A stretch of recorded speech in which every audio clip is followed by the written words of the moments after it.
ہم وہی کہیں گے جو ہمارا دین ہم کو بتاتا ہے، عمل کرو تو تمہارا بھلا ہے۔ السلام علیکم ورحمۃ اللہ وبرکاتہ۔ الحمد للہ رب العالمین، والصلاة والسلام علی من کان نبیا وآدم بین الماء والطین، وعلی آلہ واصحابہ وازواجہ واہل بیتہ اجمعین، اما بعد، فاعوذ باللہ من الشیطان الرجیم، بسم اللہ الرحمن الرحیم، وقل جاء الحق وزهق الباطل ان الباطل كان زهوقا، صدق اللہ مولانا العظیم وصدق رسوله النبی الامین المتین الکریم، ونحن على ذلك لمن الشاہدین والشاکرین والحمد للہ رب العالمین۔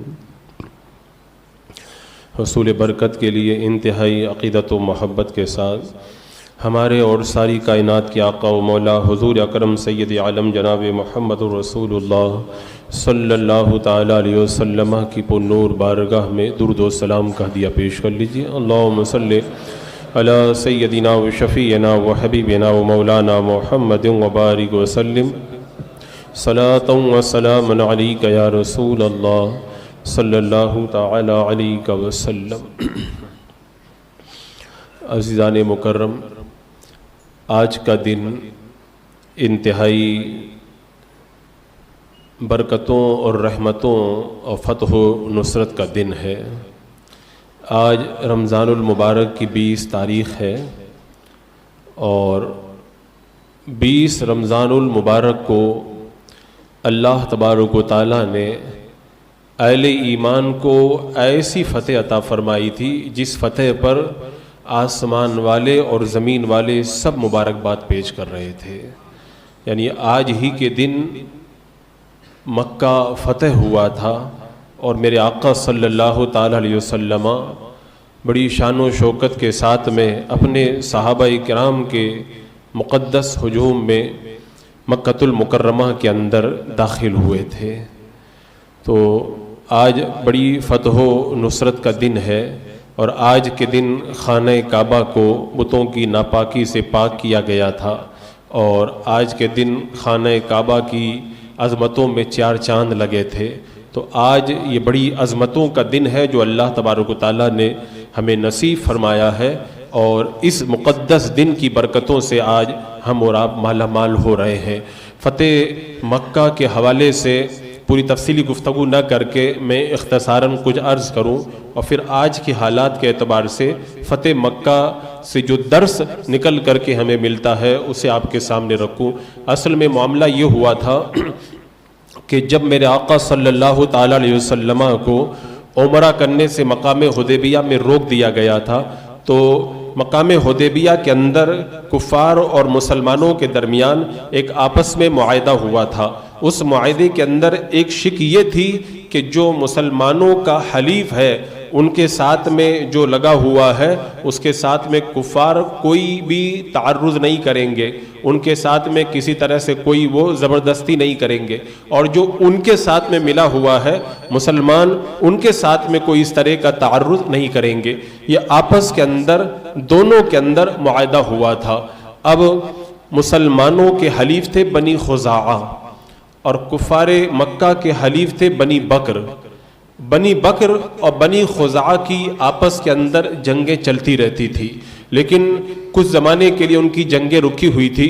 جب مقام حدیبیہ کے اندر یہ معاہدہ ہو گیا، اس کے بعد میں ایک ایسا موقع آیا کہ کفار مکہ کے حلیف جو بنی بکر تھے ان کے ایک فرد نے اللہ کے رسول صلی اللہ تعالی علیہ وسلم کی شان میں نازبہ کلمات کہے۔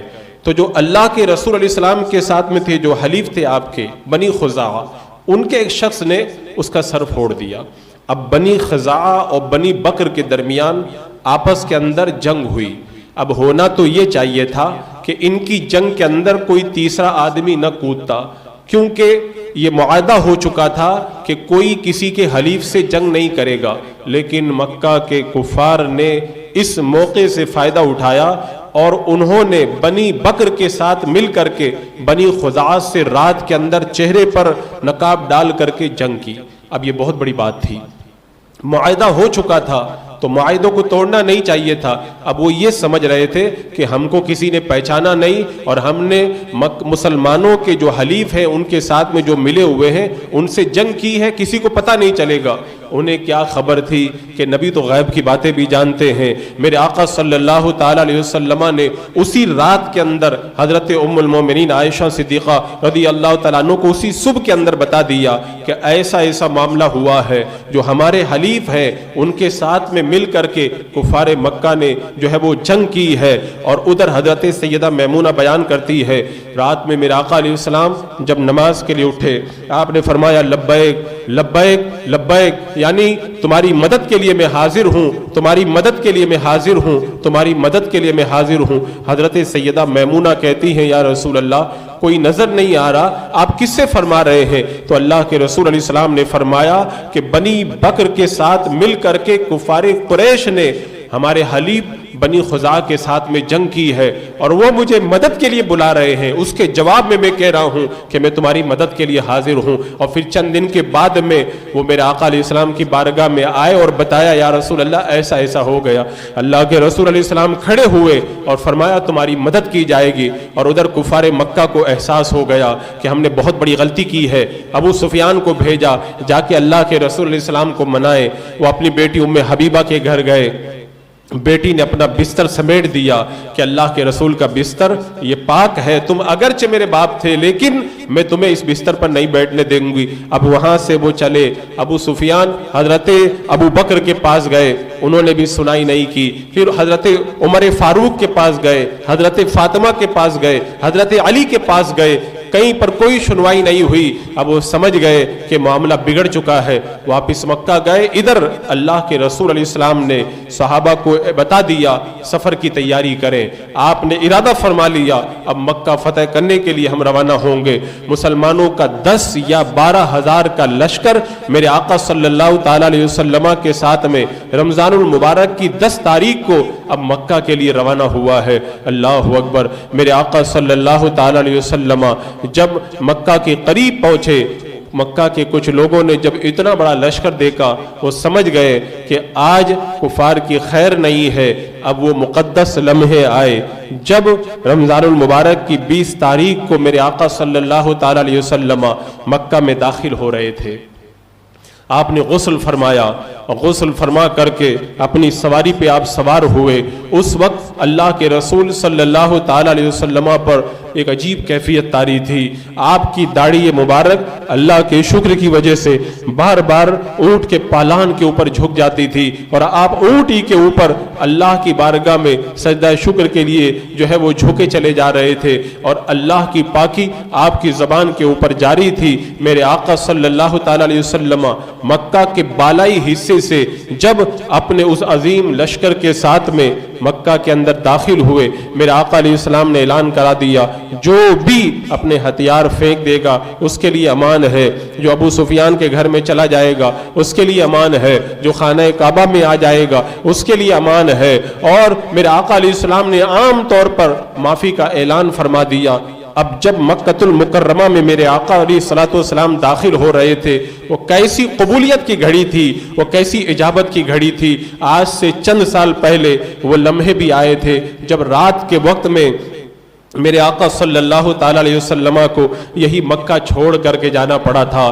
کافر آپ کے مکان مبارک کا گھیراؤ کر کے تلواریں لے کر کے کھڑے تھے۔ میرے آقا علیہ الصلوۃ والسلام تلواروں کی چھاؤں میں سے گزر کر کے آپ مکہ چھوڑ کر کے مدینہ تشریف لے گئے تھے۔ یہاں پہ ایک بات میں عرض کر دوں، ہمیشہ مشکل حالات سے گزار کر کے اللہ تبارک و تعالیٰ اپنے محبوبین کے درجات کو بلند فرماتا ہے۔ جب مشکل حالات آتے ہیں اللہ والوں پر تو اس کی حکمت ہوا کرتی ہے اور اس کے ذریعے اللہ تبارک و تعالیٰ ان کے مراتب کو بلند فرماتا ہے۔ اور گنہگاروں پر جب مشکل حالات آتے ہیں تو یہ ان کے گناہوں کی سزا ہوا کرتی ہے، یہ ان کے کرتوتوں کا نتیجہ ہوا کرتا ہے۔ تو اللہ والوں پر بھی مشکل حالات آئے ہیں اور گنہگاروں پر بھی آئے ہیں، لیکن دونوں کا معاملہ الگ الگ ہے۔ اب یاد کرو چند سال پہلے جب میرے آقا صلی اللہ تعالی علیہ وسلم رات کے سناٹے میں مکہ چھوڑ کر کے مدینہ تشریف لے جا رہے تھے، اور پھر تاریخ نے وہ وقت بھی دیکھا میرے آقا علیہ الصلوۃ والسلام مکہ میں فاتح بن کر کے داخل ہو رہے ہیں۔ ایک وقت وہ بھی تھا جب اللہ کے رسول علیہ السلام مکہ کے اندر داخل ہو رہے تھے، کفار کی طرف سے آپ کو خطرہ تھا، تو آپ نے مطعم ابن عدی سے امان طلب کی اور اس کی امان لے کر کے آپ مکہ کے اندر آئے تھے۔ آپ دیکھیں تمام انبیاء کی آپ تاریخ پڑھیں، حضرت موسیٰ علیہ السلام کو بھی فرعونیوں کے خوف سے مصر چھوڑنا پڑا تھا، لیکن جب وقت نے پلٹا کھایا تو آپ مصر کے اندر بڑی شان و شوکت کے ساتھ میں غالب آئے۔ حضرت زکریہ علیہ السلام اللہ کی بارگاہ میں مستجاب الدعوات تھے، آپ جو دعا کر دیتے اللہ تعالیٰ دعا کو قبول فرما لیتا، لیکن آپ کو بھی آخر شہید کر دیا گیا۔ حضرت یحییٰ علیہ السلام جن کو سید کہا گیا اللہ تبارک و تعالیٰ نے، جن کو سید فرمایا قرآن مقدس میں، لیکن پھر وہ وقت بھی تو آیا کہ حضرت یحییٰ علیہ السلام کو کافروں نے آرا رکھ کر کے چیر کر کے دو ٹکڑے کر دیے۔ یہ منظر بھی تو تاریخ کے اندر دیکھنے کو ملتا ہے۔ ادھر حضرت ابراہیم علیہ السلام کو نار نمرود کے اندر ڈالا گیا، لیکن پھر بعد میں خانہ کعبہ کی تعمیر کا شرف بھی آپ کو عطا کیا گیا۔ حضرت اسماعیل علیہ السلام کو ذبح کرنے کا حکم ہوا، چھری کے نیچے آپ کی گردن کو رکھا گیا، لیکن پھر بعد میں اللہ نے ان کی یادگار کو کیسے قیامت تک کے لیے اہل ایمان کے اندر باقی رکھ دیا۔ حضرت یعقوب علیہ السلام کو اپنے بیٹے حضرت یوسف علیہ السلام کی جدائی کے اندر کتنے سالوں تک رونا پڑا، لیکن پھر بعد میں اللہ تبارک و تعالیٰ نے وہ موقع بھی تو دیا کہ حضرت یوسف علیہ السلام کا جھبا جب آنکھوں پہ رکھا تو آنکھوں کی روشنی میں اضافہ ہوا، اور حضرت یوسف علیہ السلام کو پہلے کنویں کے اندر ڈالا گیا، بھائیوں نے کنویں میں ڈالا، اور پھر کنویں کی تاریکیوں سے نکال کے اللہ نے انہیں مصر کا تخت عطا فرمایا، اور وہی بھائی جو آپ کو کنویں میں ڈالنے والے تھے آپ کی بارگاہ میں سوالی بن کر کے پہنچے تھے۔ تو تاریخ یہ تمام مناظر دیکھتی ہے، ہم نادان ہیں، ہم نہیں سمجھ پاتے، جب حالات بدلتے ہیں تو ہم سوچتے ہیں کہ ایک اللہ کا ہم لوگ کلمہ پڑھنے والے، اللہ پر ایمان لانے والے، اللہ تبارک و تعالیٰ ساری کائنات کا خالق عالم، وہ ان اللہ علی کل شیء قدیر ہے، جو چاہے وہ کر سکتا ہے، وہ ہر چیز کہ سب چیز اس کا علم سب چیزوں کو محیط ہے، وہ سب کچھ جانتا ہے، اس کے باوجود یہ کیوں ہو جاتا ہے، وہ کیوں ہو جاتا ہے، یہ ہماری سمجھ سے بالا تر ہے۔ وہ حکمت والا پروردگار جانے کہ کب کیا ہونا ہے اور کب کیا نہیں ہونا ہے۔ انبیاء کرام کی آپ زندگیوں کو پڑھیں، کیسے کیسے مشکل لمحات سے انبیاء کرام گزرے ہیں، یہاں تک کہ آرا رکھ کر کے ان کو چیر دیا گیا، حالانکہ عالم یہ ہے رب کی بارگاہ میں جو دعا کرے اللہ تعالیٰ اس کو قبول فرما لیتا ہے۔ تو یہ جو حضرت نوح علیہ السلام کو آپ دیکھیں کہ انہیں اتنا مارا جاتا، بے ہوش ہو جاتے، لیکن پھر وہ وقت بھی تو آیا کہ اللہ نے آپ کو کشتی کے اندر نجات دی اور سارے دشمنوں کو ڈبو کر کے ہلاک فرما دیا ہے۔ تو یہ سارے منظر اپنی نگاہوں کے سامنے رکھیں، حالات کی وجہ سے کبھی دل گرفتہ نہ ہو، انبیاء کرام پر وہ حالات آئے ان کے درجات کو بلند کرنے کے لیے، تاکہ دنیا جان لے کہ اللہ نے انہیں کیسے مراتب سے نوازا ہے۔ اور گنہگاروں پر یہ جو حالات آتے ہیں ان حالات کی وجہ یہ ہوتی ہے کہ تم اپنی نافرمانیوں کے ذریعے اللہ کو ناراض کر چکے ہو، لہذا اپنے گناہوں سے توبہ کر کے اپنے مولا کو راضی کرو، اللہ تبارک و تعالیٰ تمہارے حالات کو بہتر سے بہتر بنائے گا۔ اور یہ یاد رکھو کہ گناہوں کی سزا آخرت میں بھی ملتی ہے اور آخرت سے پہلے دنیا میں بھی ملتی ہے۔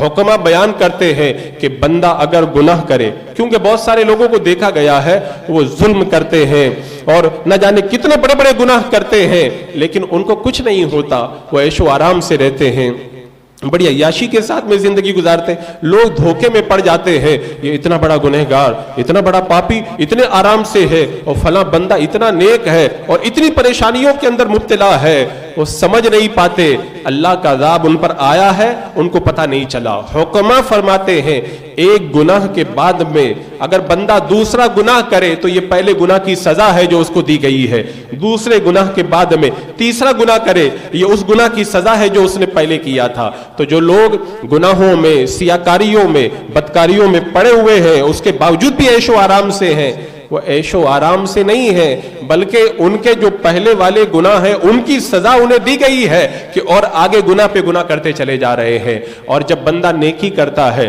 اللہ تعالیٰ اسے آخرت میں بھی ثواب دیتا ہے اور آخرت سے پہلے دنیا میں بھی اجر عطا فرماتا ہے۔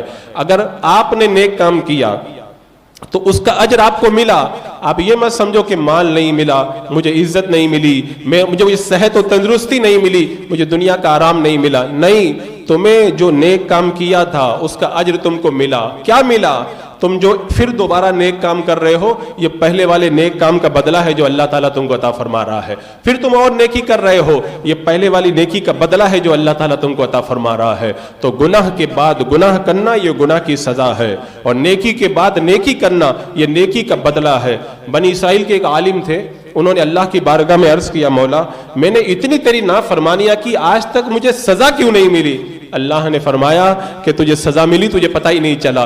کہا اللہ کیسے سزا ملی؟ کہا تو جو مجھ سے مناجات کرتا تھا اور مناجات میں جو تجھ کو لذت ملتی تھی وہ لذت تیری ختم ہو گئی، یہی تو تیرے گناہوں کی سزا ہے جو میں نے تجھے عطا کر دی ہے۔ تو حضرات مکرم، گناہوں کی سزا کی بنیاد پر ہم گنہگاروں کے حالات برے ہوتے ہیں، اور اللہ والوں پر جو مشکلیں آتی ہیں وہ کیوں آتی ہیں؟ تاکہ اللہ تعالیٰ انہیں اجر و ثواب عطا فرمائے۔ تو میرے آقا صلی اللہ تعالیٰ علیہ وسلم ماہ رمضان المبارک کی 20 تاریخ کو جب مکۃ المکرمہ میں داخل ہوئے، آپ اپنی سواری کے اوپر تھے، خانہ کعبہ نگاہوں کے سامنے ہے۔ ایک وہ وقت تھا جب آپ کو خانہ کعبہ چھوڑ کر کے جانا پڑا تھا، آج اللہ نے وہ وقت بھی نصیب فرمایا کہ خانہ کعبہ تمام جاہ و جلال کے ساتھ میں نگاہوں کے سامنے موجود ہے۔ میرے آقا علیہ السلام نے خانہ کعبہ کا طواف کیا، اپنے عصا مبارک سے حجر اسود کا بوسہ لیا۔ اب میرے آقا علیہ السلام نے جب خانہ کعبہ کے اندر داخل ہونے لگے، پہلے سارے بتوں کی ناپاکی سے اس کو پاک کر دیا گیا۔ اللہ کی بارگاہ میں خانہ کعبہ نے دعا کی تھی، اے اللہ مجھے تو ان نجاستوں سے پاک فرما دے۔ اللہ نے آج خانہ کعبہ کی اس دعا کو قبول فرمایا، اور آج کے دن اللہ نے اسے پاکی عطا فرمائی۔ سب کچھ بتوں کو باہر کر دیا گیا۔ ایک حبل نام کا جو سب سے بڑا جو ان کا بت تھا وہ اوپر نصب کیا ہوا تھا۔ میرے آقا علیہ السلام نے حضرت علی سے کہا، علی تم میرے کندھوں پہ سوار ہو کر کے اس کو گرا دو۔ تو اللہ کے رسول علیہ السلام سے حضرت علی نے عرض کی، یا رسول اللہ آپ میرے کندھوں پہ سوار ہو جائیں۔ میرے آقا نے ارشاد فرمایا، علی تم میرا بوجھ نہیں اٹھا سکتے۔ اب حضرت علی نے حکم کی تعمیل کی، آپ میرے آقا علیہ السلام کے مقدس کندھوں کے اوپر سوار ہوئے اور اوپر چڑھے، بت کو گرایا، اور اس کے بعد میں حضرت علی رضی اللہ تعالیٰ عنہ سے میرے آقا علیہ السلام نے پوچھا، علی تم کیا دیکھ رہے ہو؟ عرض کی، یا رسول اللہ ایسا لگتا ہے کہ میرا سر عرش کے پائے سے جا کر کے مل گیا ہے۔ اللہ اکبر۔ اب اس کے بعد میں حضرت علی زمین پہ گرے، مسکرانے لگے۔ میرے آقا نے فرمایا، علی تم مسکرا کیوں رہے ہو؟ کہا یا رسول اللہ اتنا اوپر پہنچ گیا تھا اور اتنے زمین پہ گرا، مجھے چوٹ نہ آئی۔ میرے آقا نے فرمایا، جس کو اٹھانے والا نبی ہو اور جس کو اتارنے والے جبرائیل ہو، سے چوٹ کیسے آ سکتی ہے؟ حضرت آقا کریم صلی اللہ تعالیٰ علیہ وسلم جب اندر جانے لگے، کفار نے اندر حضرت ابراہیم اور اسماعیل علیہ السلام کی تصویریں بنا کے رکھی تھی، میرے آقا نے ان کو بھی مٹھانے کا حکم دے دیا۔ جب نبیوں کی تصویریں خانہ کعبہ میں رکھنا جائز نہیں ہو گیا، تو آج کے کسی مولوی اور ملا کی تصویر کیسے جائز ہو جائے گی؟ صاف طور پر نصوص موجود ہے، اجماع موجود ہے، اس کے باوجود بھی اگر کوئی اپنا شو کرنے کے لیے، اپنا ڈیکوریشن کرنے کے لیے اگر ٹی وی پہ آئے تصویر کو جائز کہے تو یہ اس کی نادانی ہے، یہ اجماعی مسئلہ ہے۔ اس سے جو اختلاف کر رہا ہے اور کسی جائز کو کسی ناجائز چیز کو جائز کہہ دینا، یہ کوئی معمولی بات نہیں ہے، اس کا وبال بھی بڑا سخت ہے۔ میرے آقا صلی اللہ تعالیٰ علیہ وسلم حضرت بلال اور حضرت اسامہ کے ساتھ میں جب اندر داخل ہوئے، آپ نے اندر نماز ادا کی اور خانہ کعبہ کے گوشوں کے اندر آپ نے دعا فرمائی۔ اب اس کے بعد میں جب باہر تشریف لائے، باہر ان لوگوں کا ہجوم ہے جو آپ سے ملنا چاہتے ہیں، اور وہ لوگ بھی نگاہوں کے سامنے موجود ہیں جنہوں نے آپ پر ظلم و ستم کے پہاڑ توڑے تھے، آپ کی راہوں میں کانٹے بچھائے تھے، آپ کو ستایا تھا، آپ کو تکلیفیں پہنچائی تھی۔ میرے آقا صلی اللہ علیہ وسلم کو جب انہوں نے دیکھا، میرے آقا علیہ السلام نے پوچھا تم مجھ سے کیا امید رکھتے ہو؟ انہوں نے کہا کہ ہم آپ سے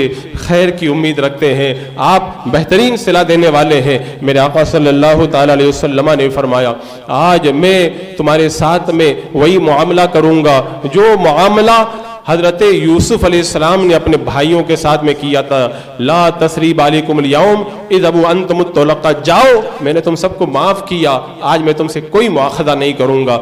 اللہ کے رسول علیہ السلام جب خانہ کعبہ میں داخل ہونے لگے، عثمان بن طلحہ کو بلایا جن کے پاس میں چابی تھی، کہا چابی لاؤ، اور کہا کہ اے عثمان تمہیں یاد ہے جب ہجرت سے پہلے ایک بار میں آیا تھا یہاں پر خانہ کعبہ میں جانے کے لیے، اس زمانے میں یہ رواج تھا کہ پیر اور جمعرات کو خانہ کعبہ کھولا جاتا تھا، میں نے چابی مانگی تھی، تم نے چابی دینے سے انکار کر دیا تھا، میں نے کہا تھا عثمان ایک دن وہ آئے گا میں تم سے چابی مانگوں گا اور چابی میں تمہیں دینا پڑے گا، اور اس دن میں جس کو چاہوں گا اس کو چابی عطا کروں گا۔ عثمان اس دن کو یاد کرو، وہ دن بھی تھا اور آج کا دن بھی موجود ہے۔ حضرت عثمان بن طلحہ پہلے بھی ایمان لا چکے تھے، پھر تصدیق کی اور پھر چابی لا کے میرے آقا علیہ السلام کی بارگاہ میں حاضر کی۔ میرے آقا نے اس کے بعد میں چابی دوبارہ ان کو دی اور کہا عثمان اب تم سے یہ چابی کوئی نہیں چھین سکتا ہے مگر یہ کہ کوئی ظلم کے ذریعے چھین لے۔ اب میرے آقا علیہ السلام نے سب کو معاف کیا۔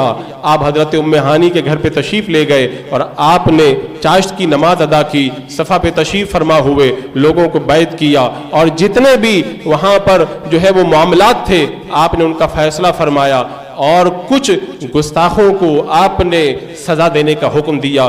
وہ بھی انہی میں سے ابن خطل بھی تھا جو اللہ کے رسول علیہ السلام کی شان میں گستاخی کرتا تھا۔ میرے آقا نے فرمایا اسے قتل کر دو۔ لوگوں نے آ کے بتایا یا رسول اللہ وہ خانہ کعبہ کے غلاف کے اندر چھپا ہوا ہے۔ میرے آقا نے فرمایا اس کو وہیں پر قتل کر دیا جائے۔ مقام ابراہیم اور خانہ کعبہ کے درمیان اس گستاخ کو قتل کر دیا گیا۔ اور میرے آقا علیہ السلام نے فتح کے دن جب آپ کا دریائے کرم جوش میں تھا، ایسے وقت میں گستاخ کو قتل کروا کر کے یہ بتا دیا کہ گستاخ نبی اگر خانہ کعبہ میں بھی موجود ہو تب بھی اسے زندہ رہنے کا حق نہیں ملتا ہے، اور اللہ کے رسول علیہ السلام کا دریائے کرم جب جوش میں ہو تب بھی گستاخوں کو اللہ کے رسول علیہ السلام کی رحمت سے حصہ نہیں ملا کرتا۔ میرے آقا علیہ السلام نے آج کے دن مکہ فتح فرمایا، اور آج کا وہ مقدس دن ہماری نگاہوں کے سامنے ہے، اور اس کی برکتوں سے ہم اور آپ مالا مال ہو رہے ہیں۔ اب آپ سوچیں کیسے اللہ کے رسول علیہ السلام کا مکہ چھوڑ کر کے نکلنا اور پھر مکہ کے اندر فاتح بن کر کے داخل ہونا۔ آج ہم دیکھتے ہیں تو چند سالوں کا فاصلہ ہم کو نظر آتا ہے، لیکن تاریخ کے اوراق آپس میں مل چکے ہیں، وقت آپس میں مل چکا ہے، مکہ سے نکلنا بھی ہو چکا اور مکہ میں داخل ہونا بھی ہو چکا۔ اور یہی بات میں آپ سے عرض کرنا چاہتا ہوں کہ حالات جب خراب ہوتے ہیں اور اس کے بعد میں اچھے ہوتے ہیں، ہمیں سوچنے میں ٹائم لگتا ہے لیکن وقت کو بدلنے میں ٹائم نہیں لگتا۔ اور میں نے یہ ابھی عرض کر دیا ہے کہ حالات کے بگڑنے کی پشت کے اوپر ہمارے برے اعمال، اس کا برے اعمال موجود ہوا کرتے ہیں، اور ایسے موقع پر کیا ہونا چاہیے؟ اس کا سب سے اچھا راستہ یہ ہے کہ اللہ کو راضی کیا جائے۔ بندہ جب اللہ کو راضی کرے تو پھر اللہ تعالی حالات کو بہتر سے بہتر بنا دیا کرتا ہے۔ آج ہم اپنے معاشرے میں دیکھیں، اپنی سوسائٹی میں دیکھیں، اپنے گھروں میں دیکھیں، ہم نے حالات کیسے بنا کر کے رکھے ہیں۔ لوگ گناہ کرنے والے گناہ کر رہے ہیں اور روکنے والا ان کو کوئی نظر نہیں آتا۔ یہاں پہ اللہ کے رسول علیہ السلام نے ایک بڑی پیاری مثال بیان فرمائی جس کا خلاصہ یہ ہے۔ اللہ کے رسول علیہ السلام فرماتے ہیں ایک کشتی ہے، اس کے اندر قرآن اندازی ہوئی، قرآن اندازی کے بعد میں کچھ لوگ اوپر بیٹھے اور کچھ لوگ نیچے کی طرف بیٹھے۔ میرے آقا علیہ السلام فرماتے ہیں کہ جو نیچے والے ہیں ان کو پانی کی ضرورت پڑی، وہ اوپر پانی لینے کے لیے جانے لگے تو اوپر والوں کو تکلیف ہونے لگی۔ اب کیا کریں؟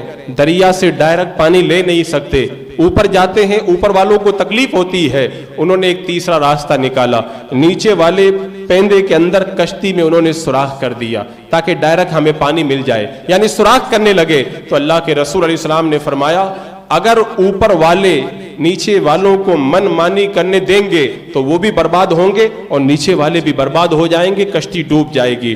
اور اگر وہ نیچے والوں کو من مانی نہ کرنے دیں، روک دیں، تو اوپر والے بھی بچ جائیں گے اور نیچے والے بھی بچ جائیں گے۔ اللہ کے رسول علیہ السلام نے کتنی پیاری مثال بیان فرمائی۔ آج ہمارا معاشرہ ہے، ہمارے معاشرے کی کشتی ہے، آپ اس کشتی کو دیکھ لیں، معاشرے سوسائٹی کی کشتی کو۔ آج ہماری کشتی ڈاواں ڈول ہو رہی ہے۔ کیوں ڈاواں ڈول ہو رہی ہے؟ اس لیے کہ ایک طبقہ ایسا ہے وہ اپنی جگہ سمجھ رہا ہے ہم لوگ آرام سے ہیں، ہمیں کوئی تکلیف نہیں ہے، اور دوسرا طبقہ وہ ہے وہ کہہ رہا ہے کہ ہم اپنے آرام کے لیے کریں گے، چاہے ہمیں کچھ بھی کرنا پڑے، چاہے کشتی کے اندر سوراخ بھی کرنا پڑے، چاہے ہمیں چوری کرنا پڑے، چاہے ہمیں بدکاری کرنا پڑے، چاہے ہمیں اللہ کی نافرمانی کرنا پڑے، چاہے ہمیں رشوت لینا پڑے، چاہے ہمیں بے حیائی کا ارتکاب کرنا پڑے، ہم اپنے آرام کے بارے میں سوچیں گے۔ انہوں نے اپنے آرام کو مد نظر رکھا اور کشتی کے نیچے والے پیندے میں وہ سوراخ کر رہے ہیں، اور ایک جماعت بیٹھ کر کے آرام سے دیکھ رہی ہے کہ ہم تو اوپر ہیں، ہمیں کیا تکلیف ہے، یہ لوگ نیچے والے ڈوبیں گے۔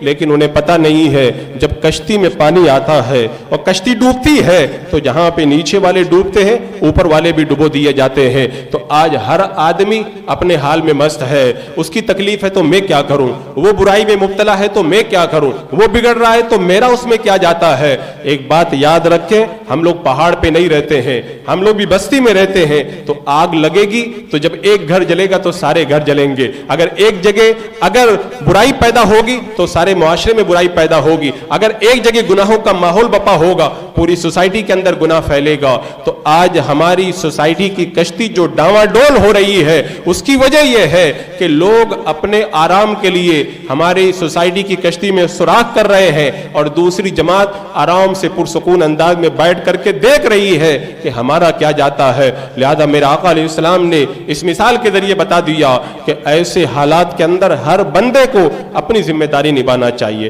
اور ہونا تو یہ چاہیے تھا کہ ہمارا کریکٹر ایسا ہوتا، ہمارا کردار ایسا ہوتا کہ جو ہمیں دیکھتا اس کے دل میں اسلام کی محبت پیدا ہو جاتی۔ یہ جبار بن سلمہ رضی اللہ تعالیٰ عنہ ہے، یہ مسلمان ہو گئے۔ کسی نے ان سے پوچھا کہ تم اتنے دشمن تھے مسلمانوں کے، تم کیسے کلمہ پڑھ کے ایمان کے دامن میں آ گئے؟ کہ ایک مسلمان نے ایک جملہ کہا تھا، وہ جملہ میرے دل کے اندر اتر گیا اور میں مسلمان ہو گیا۔ کہا کیا ہوا؟ کہا کہ مالک بن فہیرہ کو میں نے نیزہ مارا، جب نیزہ ان کے آر پار ہو گیا وہ تڑپ کر کے زمین پہ گرے تو ان کی زبان سے نکلا فزت ورب الکعبہ، رب کعبہ کی قسم میں کامیاب ہو گیا۔ بولے میں دیکھ رہا ہوں اس کے بیوی بچے چھوٹ رہے ہیں، اس کی زندگی جا رہی ہے، وہ تڑپ کے گر رہا ہے، ساری دنیا اس کی ختم ہو رہی ہے، وہ کہہ رہا میں کامیاب ہو گیا۔ میں سمجھ نہیں پایا یہ کامیاب کیسے ہو گیا۔ میں اس پہ غور کرتا رہا کہ آدمی دنیا میں تو جھوٹ بولتا ہے، مرتے وقت میں کوئی جھوٹ نہیں بولتا، یہ دنیا سے جاتے جاتے کہہ رہا ہے میں کامیاب ہو گیا۔ تو مجھے سمجھ میں نہیں آیا کیسے کامیاب ہو گیا۔ جب میں نے لوگوں سے معلوم کیا تو لوگوں نے بتایا تم نے اس کو نیزہ مارا، جب نیزہ مارا وہ تڑپ کر کے گرا، اسے شہادت ملی، اور بندہ جب شہید ہوتا ہے تو اسے جنت کی بشارتیں ملا کرتی ہے، ضرور اس نے دنیا سے جاتے جاتے جنت میں اپنا ٹھکانہ دیکھا ہوگا۔ تبھی تو اس نے کہا کہ فزت ورب الکعبہ۔ کہتے ہیں جبار بن سلمہ میں بہت زیادہ اسلام کے مخالف تھا، لیکن اس کا جملہ میرے دل کے اندر ایسا گھر کر گیا، میں نے سوچا کہ اتنا پختہ یقین کہ موت کے وقت بھی بندہ کہے کہ میں کامیاب ہو گیا، تب وہ دین یقیناً سچا ہوگا۔ اس کی اس بات پہ میں کلمہ پڑھ کے مسلمان ہو گیا۔ تو یہ جملوں کا اثر ہے، یہ ہمارے کریکٹر کا اثر ہے، یہ ہمارے کردار کا اثر ہے کہ ساری دنیا میں اسلام پھیلا۔ اگر آج ہم اپنا کریکٹر صحیح کریں، اپنا کردار ہم صحیح کریں، اور آج ہم خود اپنے آپ کو صحیح معنوں میں ایک اچھا مسلمان ثابت کریں، تو دیکھو لوگوں کے دلوں میں اسلام کی محبتیں کیسے پیدا ہوتی ہے۔ لیکن آج ہم نے گناہوں کا ماحول بپا کر کے رکھا ہے، اور چاہ رہے ہیں کہ آسمان سے رحمت کی بارشیں ہمارے اوپر نازل ہو۔ کیا آپ نے وہ حدیث پاک نہیں سنی کہ گناہوں کا اثر کتنا سخت ہوا کرتا ہے؟ حدیث پاک کا مفہوم ہے بندے کے بال بکھرے ہوئے ہیں، کپڑے پرانے ہیں، مسافر ہے، دور سے آیا، رو کر کے اللہ کی بارگاہ میں دعا کر رہا ہے، یا اللہ یا رب یا رب۔ اللہ تعالیٰ اس کی دعا کو قبول نہیں فرماتا ہے۔ کیوں؟ اس لیے کہ اس کا کھانا حرام ہے، اس کی غذا حرام ہے، اس کا لباس حرام ہے، اس کا پینا حرام ہے۔ اگر ایک حرام کام کا بندہ ارتکاب کر لے، اتنا پریشان ہو کر بھی اللہ اللہ کرے، اللہ اس کی نہیں سنتا، تو جب سارا معاشرہ ہی گناہوں میں ڈوب جائے تو کیا اس کا وبال ہمارے اوپر نہیں اترے گا؟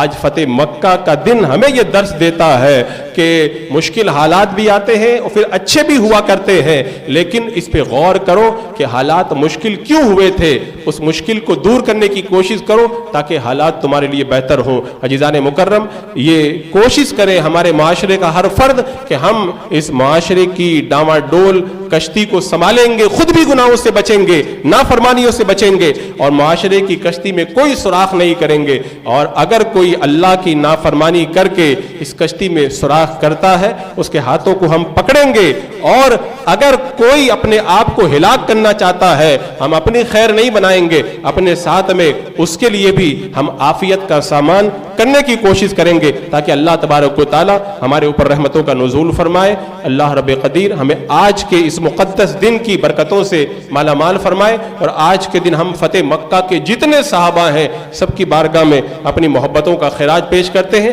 اور انشاءاللہ ان کے نام کی نیاز کرا کر کے ہم اپنی محبتوں کا نذرانہ ان کی بارگاہوں میں پیش کریں گے۔